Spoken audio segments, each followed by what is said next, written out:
Olá, olá, você que acompanha o site RD News, você que nos acompanha pelas nossas redes sociais, YouTube, Instagram, também pelo portal de notícias RD News. Nós estamos iniciando nesta tarde uma live para falar de algo muito sério, muito importante e que acontece e não é coisa de filme: tráfico de pessoas, tráfico humano, de migrantes, pessoas que estão sendo abordadas, especialmente mulheres que estão sendo contrabandeadas, estão sendo utilizadas como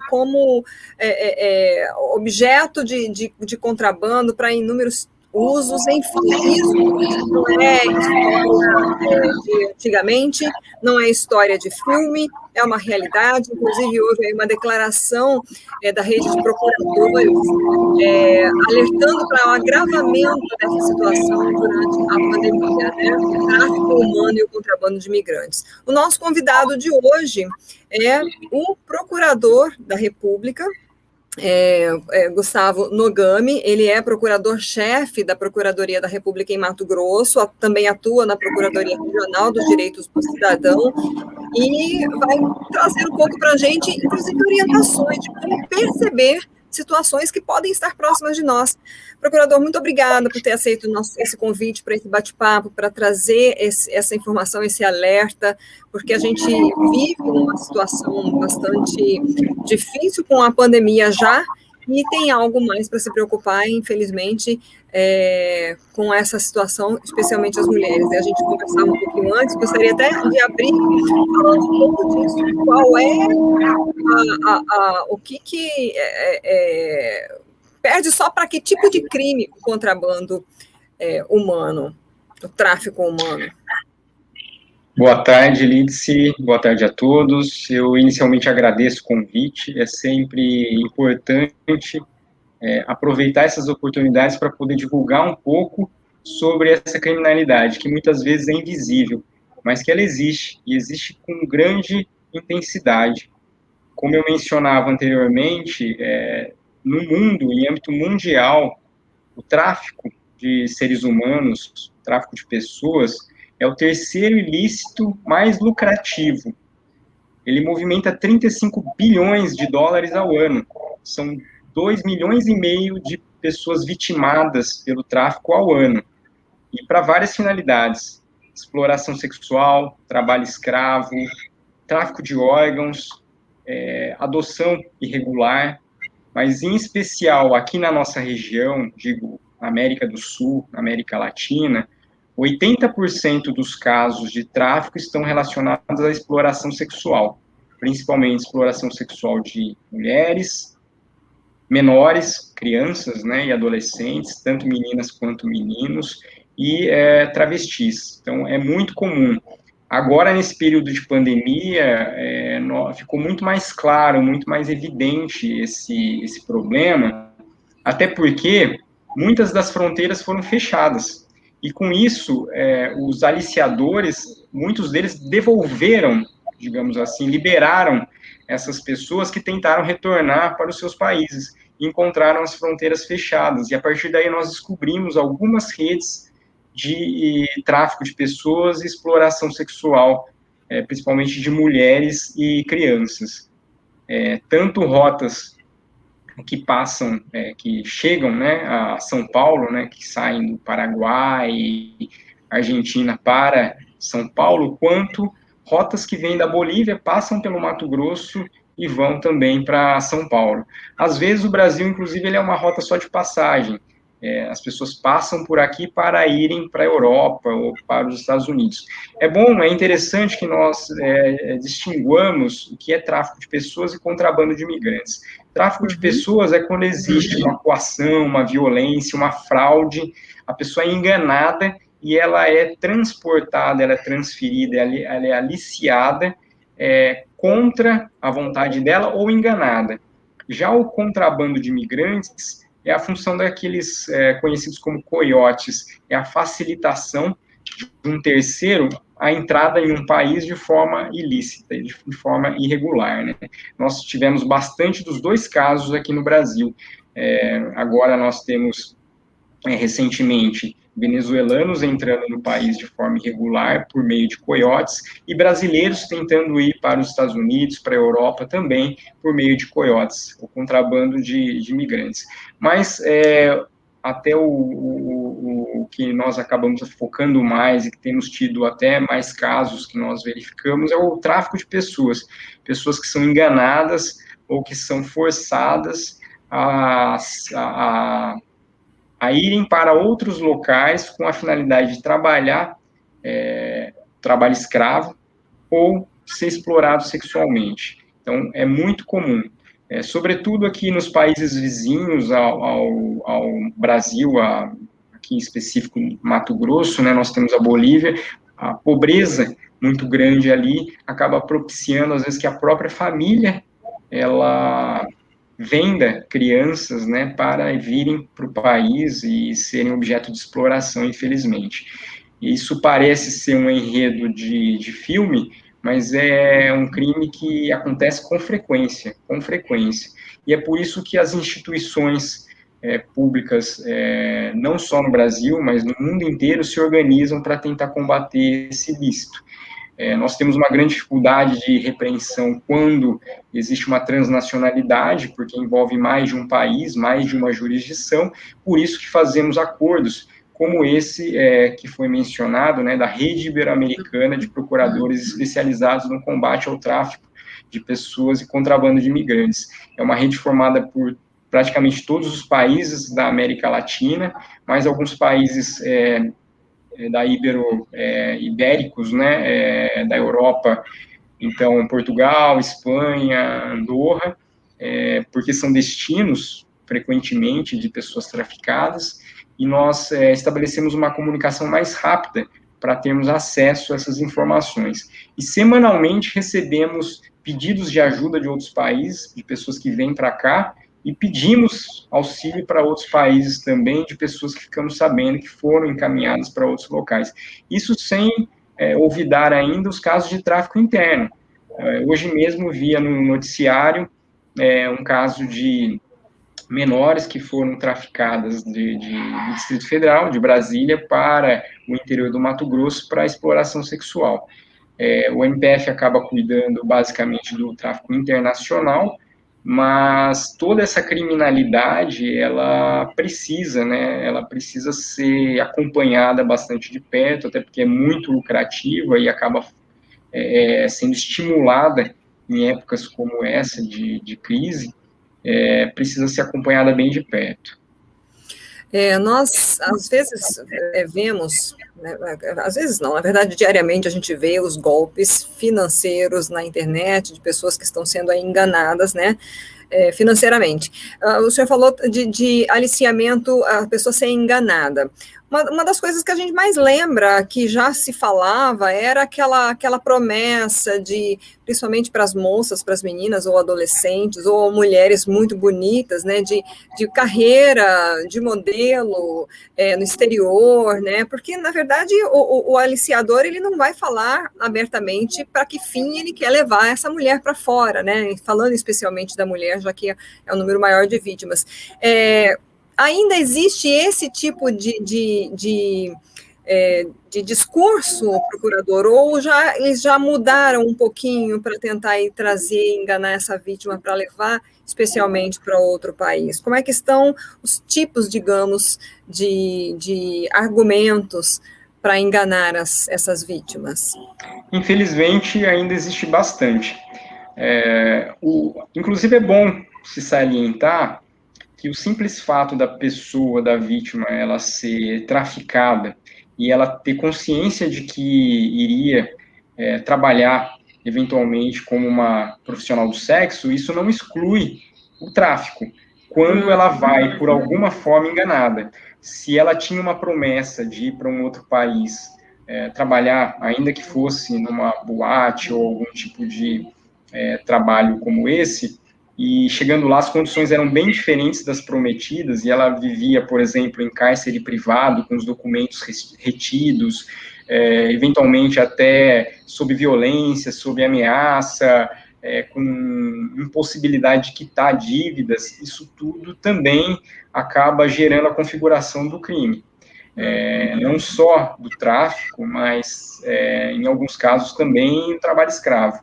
Então, hoje é muito comum ainda, infelizmente, essas promessas, principalmente para mulheres, né, de irem trabalhar como modelo, como acompanhante, e chegarem no local e se depararem com uma realidade bastante diferente da que foi prometida.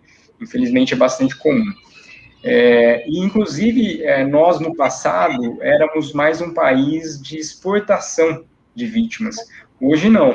Hoje, o Brasil, além de exportar vítimas, ele também recebe muitas vítimas, como eu falei. Nesse período de pandemia, logo que a pandemia iniciou, em março de 2020, logo depois, no meio de 2020, nós tomamos conhecimento de uma rede, uma organização criminosa criada para traficar paraguaias para São Paulo para prostituição.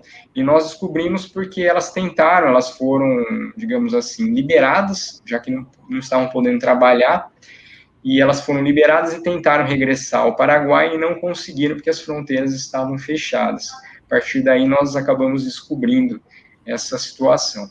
Esse é só um dos casos, só um dos exemplos, né? Mas temos inúmeros outros.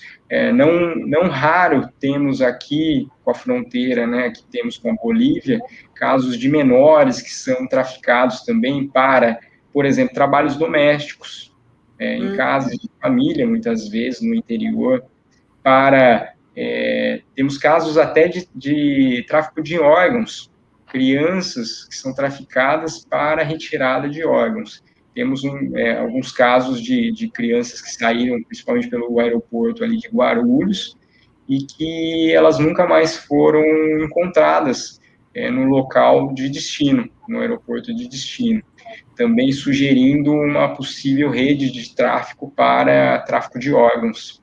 Então, a realidade ela é muito dura, muito triste. É bastante importante que as pessoas, quando se depararem com situações suspeitas, informem as autoridades. Um grupo de mulheres, acompanhadas de uma pessoa que está com os documentos delas, que proíbe elas de falar no check-in, no aeroporto. Isso tudo é sugestivo de uma irregularidade. Então, é bom que as autoridades possam contar com a sociedade nesse acompanhamento. Crianças também desacompanhadas de responsáveis, ou crianças acompanhadas de maiores que demonstram que não têm familiaridade com ela, também é uma situação suspeita, que precisa também, é importante que seja averiguado, né, e que seja evitado um fim trágico. A gente está falando de situações possíveis, suspeitas, que as pessoas possam denunciar, mas, assim, quanto de toda essa rede que vocês investigam, ela chega a ser realmente, se chega aos responsáveis, aos criminosos, quanto efetivamente isso é punido, procurador? Olha, em âmbito internacional, a média é um pouco melhor, principalmente os países europeus, eles já têm estruturas investigativas mais avançadas, inclusive eles têm uma troca de informações melhor, e eles nos auxiliam muitas vezes. Quando o destino é a Europa, eles auxiliam muito e trazem muitas informações para o país. Infelizmente, no Brasil, nós não temos estruturas especializadas para isso. Eu comentava algum tempo atrás no MPF que o Ministério Público Federal não tem um órgão especializado no combate ao tráfico de pessoas e o contrabando de imigrantes, diferente de outros ministérios públicos da América do Sul. Salvo engano, poucos são os ministérios públicos na América do Sul que não têm órgãos policiais e ministérios públicos, órgãos específicos para esse tipo de delito dentro das instituições policiais e ministeriais. Isso dificulta bastante esse combate, até porque esse tipo de delito, ele é um delito diferenciado, que precisa ter um olhar também peculiar, um olhar que possa identificar esse tipo de criminalidade. Além dessa troca de informações, troca de experiências, hoje é um assunto que tem se comentado bastante na rede ibero-americana de procuradores especializados, que tem crescido bastante, é a corrupção embrenhada com o tráfico de pessoas. Para que ocorra o tráfico, muitas das vezes existe uma facilitação por parte de um servidor público, principalmente um servidor de fronteira, um oficial de fronteira, um policial que está na aduana, e hoje em dia existe até alguns países que prevêem um crime específico de sextortion, que é a cobrança de sexo pela facilidade que ele era obrigado a dar ou pela conivência, uma situação que ele era obrigado a reprimir. É bem comum. Hoje, o Brasil ainda não tem esse tipo de legislação.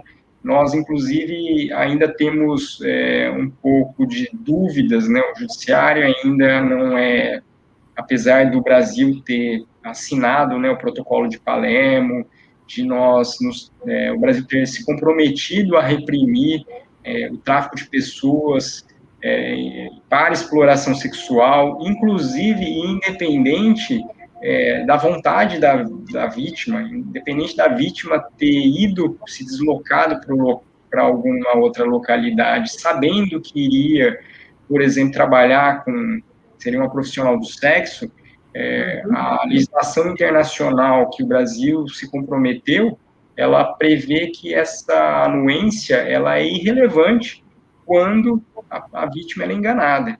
No país existe ainda um pouco de celeuma, né? O judiciário ainda tem alguma dificuldade em condenar esse tipo de delito.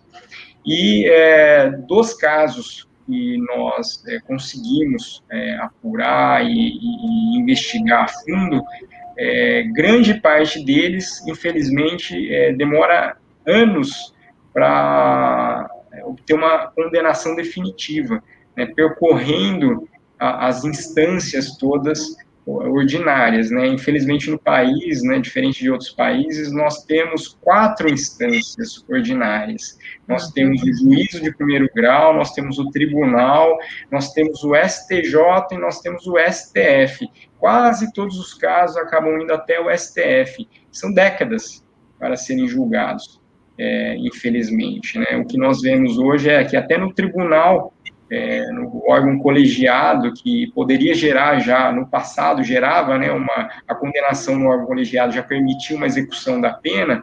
Hoje o Supremo tem reviu, né, recentemente isso, impedindo essa execução. Mesmo assim, são anos para uma condenação no tribunal. Em geral, no primeiro grau, até a condenação não é demorada, mas no tribunal em geral, no âmbito federal, o Tribunal Regional Federal da Primeira Região, é bastante demorado, bastante lenta. Você falou um pouco da realidade de Mato Grosso, e o que a gente percebe muito aqui também é que já há alguns anos houve aí uma migração em massa, tanto de haitianos, venezuelanos, mais recente, né, e algumas outras nacionalidades, e muitos eles estão sendo atendidos e ajudados por, além de órgãos oficiais, né, do Estado, prefeitura, enfim, também órgãos como o Pastoral do Migrante, né, não governamentais, que procuram ajudar de algumas formas com trabalho, com, enfim, a estruturação desses migrantes. Como é que eles estão mais suscetíveis? É isso, falando da nossa realidade aqui, porque a gente anda, e nesse tempo de pandemia a gente percebeu muito isso, a gente anda pelas ruas de Cuiabá em especial, e ainda há muito especialmente venezuelanos, pedindo ajuda com placas, e aí se diz, mas tem alguns que não são de verdade, é enganação, é morador de rua. Enfim, tem essa relação também com essa migração que veio em massa aí para o nosso estado? Sim, o Brasil ele teve várias ondas migratórias, né? Mais recentemente, aqui no Mato Grosso, por exemplo, tivemos, como foi bem citado, haitianos, tivemos algumas ondas também de africanos, senegaleses em especial, temos um fluxo constante de bolivianos que passam por aqui, alguns que ficam, alguns que vão, grande parte vai para São Paulo, e temos, mais recentemente, os venezuelanos, que passam, infelizmente, por uma crise social, assim, sem precedentes, de miséria mesmo. Essa população, ela não migra porque quer, ela migra porque está passando necessidade, ela está passando fome no local dela, ela está sendo perseguida, por isso que ela acaba migrando.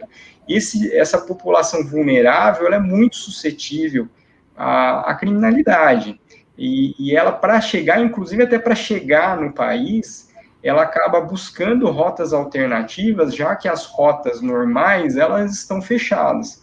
Existe até, atualmente, uma portaria do Ministério da Justiça que proíbe a entrada de imigrantes no país.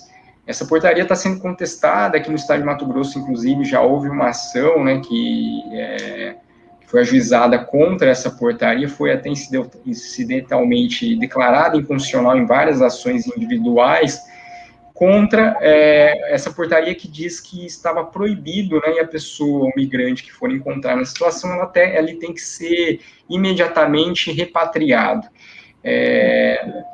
Na verdade, essa declaração que foi feita pela Rede Ibero-Americana de Procuradores veio justamente nesse sentido, para que os migrantes não sejam criminalizados pelo seu status migratório.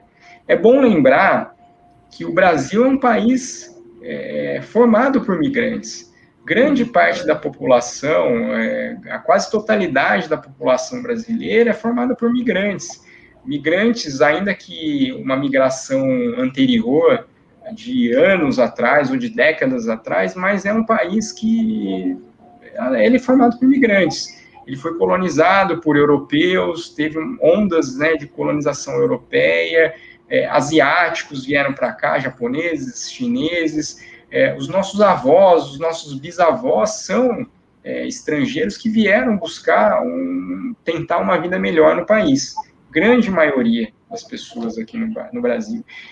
O Brasil foi formado assim, e sempre o Brasil foi um país de portas abertas, né, e que foi calcado, foi construído, cresceu em cima dessas pessoas, né, dessas populações que incorporavam na cultura brasileira novos valores, novas ideias e geravam a prosperidade.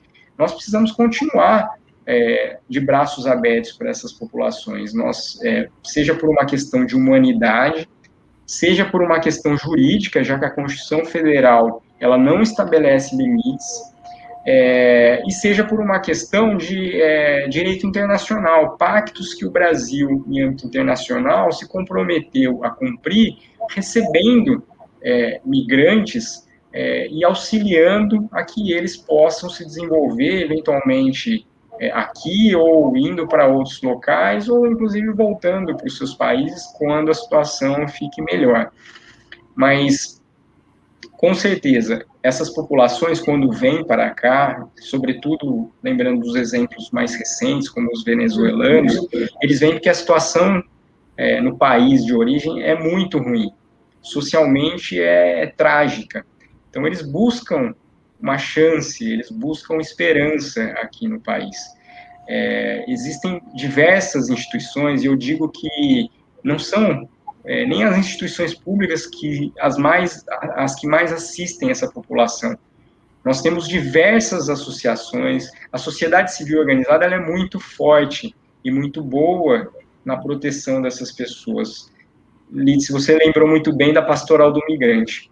Nós até recentemente perdemos uma amiga, a Eliana Vitalino, que era da Pastoral do Migrante, e que faz um trabalho assim belíssimo recebendo essas pessoas, tentando regularizar a situação delas na Polícia Federal, no Ministério da Justiça, às vezes no CONARE, né, que é o órgão que regulariza refugiados, buscando a qualificação dessas pessoas para que elas possam se inserir efetivamente na nossa sociedade. A pessoa, grande parte dessas pessoas não está ali no semáforo porque quer. Ela está ali no semáforo porque ela não está conseguindo outras oportunidades. Então, nós precisamos tentar criar oportunidades para aqueles que precisam se colocarem, se inserirem na sociedade, né? Essa declaração foi uma forma de jogar luzes sobre uma situação, sobre uma questão que está apagada. O fato é que, nesse cenário de pandemia, de miséria, de países com levas gigantescas de pessoas fugindo da fome, se nós não auxiliarmos, se nós não acolhermos, se nós não tentarmos inserir essas pessoas na sociedade, com certeza teremos consequências maléficas, tanto do ponto de vista social quanto criminológico. O aumento da criminalidade vai ser inevitável. Essas pessoas estão mais suscetíveis, sim, a cometer, a se envolver em fatos criminosos, porque ela está precisando sobreviver. E ela, até para chegar aqui, muitas vezes, ela se envolve, né, em ilícitos, muitas vezes ela é vítima do contrabando de imigrantes, vítima do tráfico de pessoas, para poder fugir daquela situação que está dramática em outros países. Hoje nós temos também uma situação bastante grave na Colômbia. A Colômbia está sofrendo uma crise política muito grande. É possível que em pouco tempo tenhamos também, nós fazemos fronteira, né? O Brasil tem uma grande fronteira também com a Colômbia. É possível que o pessoal mais carente ali comece a buscar outros, exatamente, outros locais. E o Brasil é um local que tem uma fronteira gigantesca, oportunidades, pode ser que essas ondas migratórias elas continuem com intensidade. Uhum. Bom, já estamos com 27 minutos de live, procurador. Eu queria, para a gente encerrar, além de né, se tiver alguma questão que não foi abordada, que o senhor queira falar, reforçar situações que são possíveis, são suspeitas, que as pessoas possam denunciar, onde denunciar, né, que pode, olha, tem algo estranho aqui, pode ter tráfico, né, de pessoas, pode ter aliciamento aí de imigrantes, enfim, o que eu posso abrir meus olhos, que pode de repente estar acontecendo próximo e eu não estou sabendo, e como que eu posso fazer essa denúncia, trazendo essa informação, e até de repente quem estiver vivendo uma situação, né, eu fui enganada, eu fui chamada para fazer tal trabalho, aí estou sem meus documentos, não consigo sair, onde buscar ajuda? Lídice, como eu falei, os principais motivos para o tráfico de pessoas são a exploração sexual e o trabalho escravo. Esses são os dois principais motivos. Grande parte das vítimas são do sexo feminino, mulheres e crianças, né, meninas. Existem algumas situações que podem gerar uma dúvida e que podem motivar uma informação, principalmente para os órgãos policiais, como eu falei. Grupos de mulheres indo juntas para outro local com alguém que está retendo os documentos delas, que não permite que elas falem diretamente com outras pessoas, crianças na mesma situação, crianças acompanhadas de adultos, em que claramente não existe uma relação entre a criança e o adulto. Esses são elementos, né, que podem indicar um tráfico. Eu sugiro que, nesses casos, a polícia seja contactada. Aqui no estado de Mato Grosso, até é um estado que tem uma peculiaridade, nós temos um conselho que chama Conselho Estadual de Enfrentamento ao Tráfico de Pessoas. Esse conselho é bastante atuante, ele é formado por órgãos públicos federais, estaduais e a sociedade civil. Diversas instituições da sociedade civil, inclusive a Pastoral do Migrante. eles possuem existe um núcleo vinculado a esse conselho que recebe as demandas, inclusive aciona os órgãos policiais quando necessário e faz a assistência da vítima. Até, não raro, auxilia a vítima a retornar ao seu local de origem quando essa é a vontade da vítima. Fizemos isso recentemente, inclusive, né, com uma vítima de tráfico para prostituição aqui no estado, que foi devolvida para o Amazonas. Então, nós temos aqui no estado um conselho bastante atuante, o CETRAP, o Conselho Estadual de Enfrentamento ao Tráfico de Pessoas, e dentro dele um núcleo com uma equipe multidisciplinar que está lá para, inclusive, assistir a vítima, seja por uma questão psicológica, né, para auxiliá-la emocionalmente, seja para regresso ao seu local de origem, e todas as questões também são encaminhadas para os órgãos policiais quando identificado o tráfico de pessoas. A gente tem aqui uma participação no encerramento da nossa live, Valnice Silva dos Santos. Para pedir ajuda, o imigrante não precisa levar as crianças junto. Vamos começar a orientá-las a deixar as crianças em casa. Oriento as pessoas a destinarem doações para o Centro Pastoral para Migrantes, que faz um excelente trabalho de atendimento para o migrante em Cuiabá. Valnice Silva dos Santos, obrigada pela sua participação, e acaba ratificando o que o procurador acabou de dizer, né, procurar essa rede de apoio. A Pastoral do Migrante, ela fica ali no bairro Carumbé, ali? Qual o seu Eu acho que ali é Carumbé, ali. Né? Eu sei fisicamente, mas eu não sei o bairro, acho que é Carumbé ali.